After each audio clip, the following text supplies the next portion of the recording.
Assalamualaikum warahmatullahi wabarakatuh. Semoga kita selalu dalam keadaan sehat walafiat. Amin ya robbal alamin. Asiyah binti Muzahim adalah seorang wanita mulia yang namanya pernah diceritakan Rasulullah SAW bahwa Asiyah adalah ibu angkat Nabi Musa sekaligus istri dari Fir'aun. Asiyah lah yang menyelamatkan Musa kecil ketika dihanyutkan ibu kandungnya di sungai. Rasulullah SAW pernah bersabda, pemuka wanita ahli surga ada 4. Ia adalah Maryam binti Imran, Fatimah binti Rasulullah, Khadijah binti Khuwailid, dan Asiyah istri Fir'aun. Hadis riwayat Hakim dan Muslim.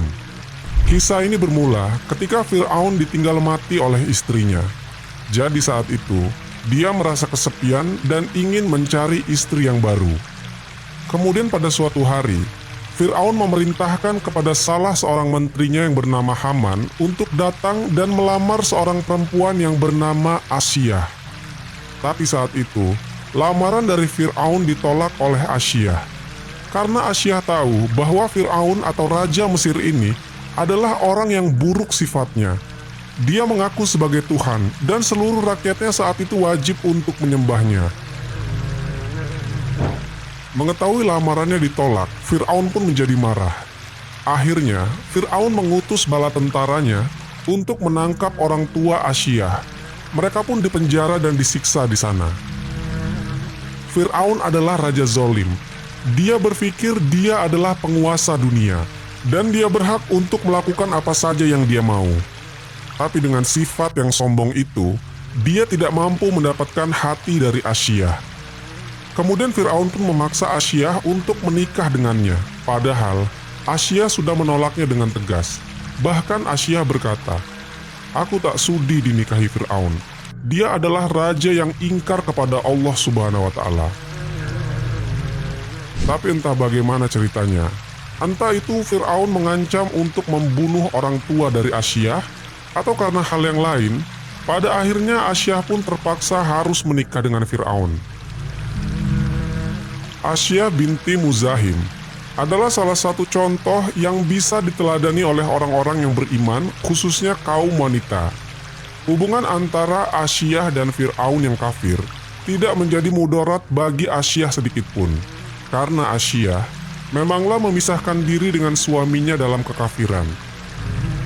Lantas bagaimana saat Fir'aun menggauli istrinya? Apakah Asiyah menolak permintaan suaminya yang zolim itu? Dalam sebuah kisah disebutkan, ketika malam saat Fir'aun ingin menggauli istrinya, saat itu datanglah sosok iblis perempuan yang menjelma sebagai wujud Asiyah. Sebenarnya, setiap kali Fir'aun menggauli istrinya, itu bukanlah sosok Asiyah istri Fir'aun yang sesungguhnya. Karena kemuliaan wanita yang menjadi istri Fir'aun ini sudah dijaga oleh Allah Subhanahu wa Ta'ala agar tidak disentuh kesuciannya oleh penguasa sekaligus raja zolim seperti Fir'aun. Dan Allah membuat perumpamaan bagi orang-orang yang beriman. Istri Fir'aun ketika dia berkata, "Ya Tuhanku, bangunkanlah untukku sebuah rumah di sisimu dalam surga, dan selamatkanlah aku dari Fir'aun dan perbuatannya, dan selamatkanlah aku dari kaum yang zolim." Al-Quran Surat At-Tahrim ayat ke-11. Asiyah merupakan seorang wanita yang secara diam-diam beriman kepada syariatnya Nabi Musa alaihissalam. Asiyah ini pula menyembunyikan keimanannya di hadapan Fir'aun. Karena di waktu itu, Fir'aun ini mengaku Tuhan yang wajib disembah oleh semua orang. Fir'aun, suaminya ini terkenal kejam, dan akan melakukan apapun untuk seseorang yang tak mau menyembahnya. Pantas saja kalau Asiyah ini menyembunyikan keimanannya, karena dikhawatirkan apabila suaminya tahu, maka nyawanya akan terancam. Sama seperti kisahnya Masyitoh, tukang sisir putrinya Fir'aun. Masyitoh juga menyembunyikan keimanannya di hadapan Fir'aun, hingga pada akhirnya setelah ia ketahuan, Masyitoh digoreng hidup-hidup bersama semua anaknya. Nah, Asiyah juga sama. Ia beriman kepada Allah Subhanahu wa Ta'ala dan tidak memberitahu hal tersebut kepada suaminya Fir'aun. Tatkala ketika ada peristiwa pembunuhan Masyitoh dan anak-anaknya oleh Fir'aun karena tak mau menyembah Fir'aun, di saat itulah Asyah mulai menunjukkan keimanannya. Asyah tak tahan dengan perbuatan biadab suaminya ini, yang tega menggoreng hidup-hidup Masyitoh dan semua anak-anaknya. Maka mengetahui hal ini Asyah pun marah. Marah besar kepada suaminya Fir'aun ini. Lantas Asyah mendatangi Fir'aun dan berkata, "Celakalah engkau wahai suamiku. Alangkah beraninya engkau kepada Allah Subhanahu wa Ta'ala." Tiba-tiba Fir'aun kaget istrinya menyebut nama Allah, persis seperti yang dikatakan Masyitoh. Maka Fir'aun pun marah. Kemudian ia meminta kepada Asyah untuk menarik kata-katanya kembali. Tapi Asyah tidak mau. Asyah berkata, "Kalaupun aku harus kufur kepada Allah Subhanahu wa Ta'ala, aku tidak mau." Akhirnya, Fir'aun pun semakin marah mendengar perkataan ini. Diusirlah Asyah dari hadapan Fir'aun. Kemudian keesokan harinya, Fir'aun mengumpulkan seluruh pejabat-pejabat Mesir dan dia bertanya, "Bagaimana pendapat kalian tentang Asyah binti Muzahim?" Dan mereka menjawab dengan pujian-pujian. Intinya, Asyah terkenal adalah seorang wanita yang baik. Kemudian Fir'aun berkata lagi, "Tapi ingat, kalian boleh memuji dia. Dan ketahuilah dia telah menyembah Tuhan selain diriku." Maka pejabat-pejabat Mesir ini mengatakan, "Kalau begitu bunuh dia." Akhirnya diambil keputusan di ruangan itu bahwa Asyah harus dibunuh apabila ia tidak mau kembali menyembah Fir'aun sebagai Tuhannya. Singkat cerita, akhirnya Asyah ditangkap dan tubuhnya diikat di sebuah batu. Kemudian dia dibawa ke tengah padang pasir yang sangat panas. Lalu setelah itu, Asyah ini ditinggalkan dengan posisi dirinya terikat di bawah terik matahari padang pasir. Fir'aun ini berprasangka bahwa selama Asyah ini ditinggalkan, pasti ia akan meminta tolong kepadanya dan mau kembali menuhankan dirinya. Selama Asyah ditinggal sendirian di tengah padang pasir, Nabi Musa datang kepadanya. Dipeganglah tangan Asyah ini yang juga sebagai ibu angkat Nabi Musa, dan kemudian Musa membisikkan di telinganya, "Allah tidak akan melimpahkan rasa sakit kepadamu." Kala ketika beberapa waktu ditinggalkan, Fir'aun pun kembali mendatanginya bersama pasukan kerajaan. Maka ditanyai lagi mengenai siapa yang patut disembah, apakah Allah atau Fir'aun? Namun, karena Allah Subhanahu wa Ta'ala sudah menanamkan keimanan di hatinya Asyah ini, maka Asyah menjawab, "Tiada Tuhan selain Allah yang patut disembah."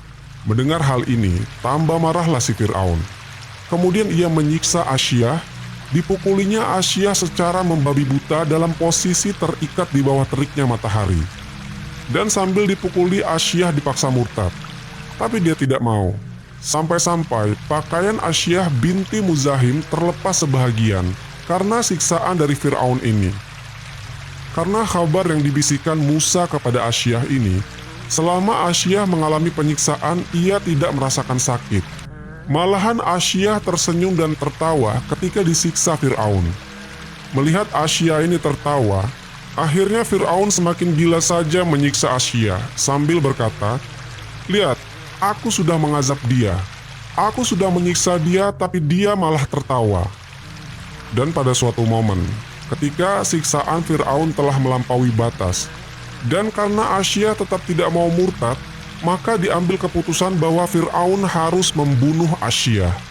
Ketika Asyah binti Muzahim hendak dibunuh oleh Fir'aun, Asyah karena sudah tahu ajalnya telah dekat, maka Asyah mengangkat wajahnya ke langit dan berdoa kepada Allah Subhanahu wa Ta'ala untuk dibangunkan sebuah istana di surga untuknya.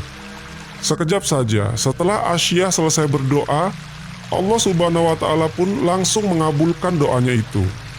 Maka ditampakkannya istana yang diminta Asyah ini. Di peristiwa itu, Asyah ini benar-benar bisa melihat istananya tersebut. Maka Asyah pun tersenyum sambil melihat istananya itu. Dan Fir'aun berkata, "Lihatlah, wanita itu gilanya semakin jadi. Dia tertawa sementara dia sedang diazab." Maka Asyah binti Muzahim pun setelah Allah Subhanahu wa Ta'ala perlihatkan istana untuknya di surga, Fir'aun pun membunuhnya.